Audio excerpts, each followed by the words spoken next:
Hello everyone, my name is Anastasiia Paniukova. Today I would like to bring to your attention our group project for the end of semester exam in international law.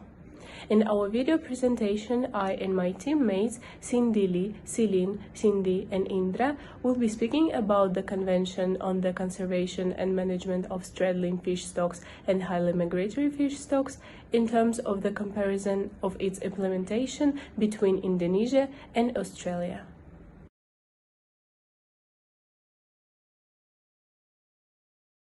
The United Nations Agreement for the Implementation of Provisions of the United Nations Convention on the Law of the Sea of 10 December 1982 relating to the conservation and management of straddling fish stocks and highly migratory fish stocks sets out principles for the conservation and management of those fish stocks and established that such management must be based on the precautionary approach and the best available scientific information. The agreement elaborates on the fundamental principle established in the Convention that states should cooperate to ensure conservation and promote the objective of the optimum utilization of fisheries resources both within and beyond the exclusive economic zone.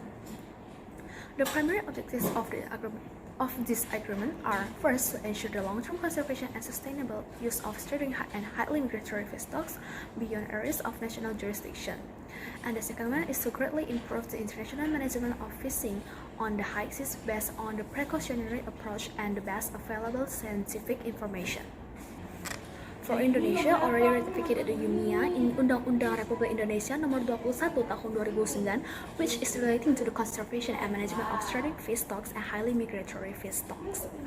The UNCLOS 1982 regulates and outlines several species of fish that have special characteristics, including types of fish that migrate limitedly, or we can call it as straddling fish, as well as the type of fish that migrate long distance, also can be called as highly migratory fish.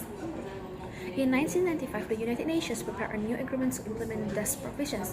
UNIA 1995, a multilateral agreement that binds parties in matters of conservation and management of limitedly and highly migratory fish species as the implementation of Article 63 and Article 64 of UNCLOS 1982. Australia signed the United Nations Fish Stocks Agreement in 1995 and ratified it in 1999.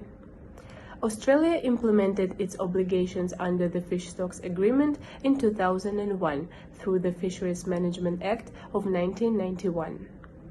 Australia has an Anglo-Saxon law, also known as the Common Law, as well as a written constitution, unwritten constitutional conventions, statutes, regulations, and a judicially determined common law system. Okay, moving on to our Indonesia's case, which is illegal fish bombing in Kabupaten Flores Timur, Nusa Tenggara Timur at 2014. It was sentenced in Pengadilan Negeri Larantuka. The defendants were 4 people, which are Muhammad Ahmad, Said Samsum, Afandi Said, and Isnan Ismail. They were supposed to be sentenced for 2 years and 6 months, fined 100 million rupiah subsidiary, 5 months of arrest, but because 3 of them were underage, they were only sentenced for 7 months, fined 100 million rupiah, subsidiary 1 month of arrest. This case was sourced from Putusan Number 45, Pidana Khusus 2014, Pengadilan Negeri Larantuka. Okay, next, based on Article 84 of Undang-Undang Nomor 31 Tahun 2004 about fishing, they actually could be punished for 6 years in prison. Why? Because the act of fish bombing can give rise to unhealthy competition between fishermen, which has the potential to disturb security and public order. The actions of groups who catch fish with fish bombs greatly influence the catch of groups who use fishing gears that complies with statutory regulations so that their catch decreases. The just consideration regarding the perpetrator's action does not support government programs in preserving fish resources and the environment. This shows a form of protection for the government and marine environment. As a result of fish bomb explosion, apart from killing fish, they could also damage the marine environment. For example, coral reefs are destroyed. This case didn't use ratified law where it does involve some highly migratory fish, but it is just a national issue that could be fixed with a national law. As almost all types of tuna is available in Nusa Tenggara Timur territory. In 1985, the Convention for the Conservation of Southern Bluefin Tuna, or CCSBT, is established by several countries including Australia, New Zealand, and Japan to address the conservation and management of southern bluefin tuna in the Southern Ocean. In 1995, concerns about the overfishing of southern bluefin tuna arise, and Australia and New Zealand expressed their reservations about Japan's fishing practices, which they believed were contributing to overfishing and the decline of southern bluefin tuna populations. In 1999, after unsuccessful attempts to address the issue through negotiations and within the CCSBT, Australia and New Zealand initiate legal proceedings against Japan at the International Tribunal for the Law of the Sea, or ITLOS.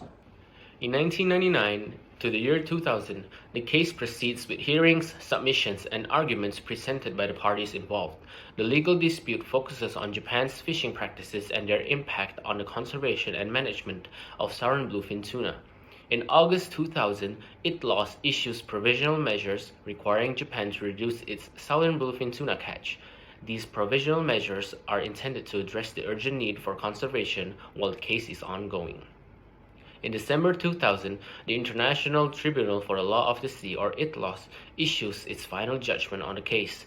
The judgment addresses various legal issues including jurisdiction, admissibility, and whether Japan's fishing practices violated its obligations under the United Nations Convention on the Law of the Sea, or UNCLOS, which also include United Nations Fish Stocks Agreement, or UNFSA. In conclusion, Australia wins southern bluefin tuna case. The International Tribunal for the Law of the Sea has granted Australia provisional measures to stop Japan's experimental fishing program for southern bluefin tuna. The main principles of this case fall under the articles in the UNCLOS and in the Convention for the Conservation of Southern Bluefin Tuna, and Article 290, Number 6 of the UNCLOS was the deciding principle in this case, stating that the parties in dispute must comply with the provisional measures set forth under the article. Similarities are different in Indonesia and Australia. Ratification in Indonesia is a ratificate and in Australia is a ratificate. The ratificate law in Indonesia is Undang-Undang Republik Indonesia Nomor 21 Tahun 2009 Pengesahan Agreement for the Implementation of the Provision of the United Nations Convention on the Law of the Sea of 10 December 1982 relating to the convention and the management of straddling fish stocks and highly migratory fish stocks. And in the Australia is Fish Stock Agreement in 2001 towards the Fisheries Management Act 1991. Case in Indonesia is about illegal fish booming in one of the Indonesia many islands which the S.H. Flores. And in Australia about the overfishing of the southern bluefin tuna in Japan, but Australia was also involved in the case.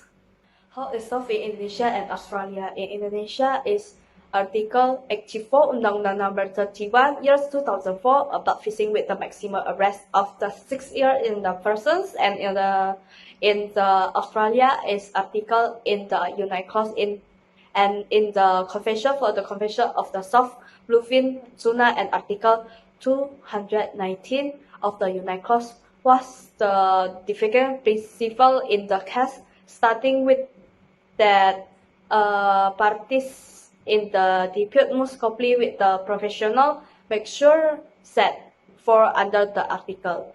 And in the international cooperative in Indonesia is parties to the UN Fish Stocks Agreement, and in the Australia is the parties to the UN Fish Stocks Agreement. And the last one is the consolidation. In Indonesia did use the ratification law, and in the Australia did use the ratification law too. We've now reached the end of our video presentation, in which we focused on the comparison of the implementation of the Convention on the Conservation and Management of Straddling Fish Stocks and Highly Migratory Fish Stocks between Indonesia and Australia. We've tried to analyze the principles and purposes of the UN agreements of 1982 and 1995, to look at how and when Indonesia and Australia ratified the convention. We've also tried to analyze the cases of Indonesia and Australia in terms of how the countries referred to the UNCLOS to resolve the case. Thank you for your attention. We apologize for any misspelled words or shortcomings. This is the end of our video presentation.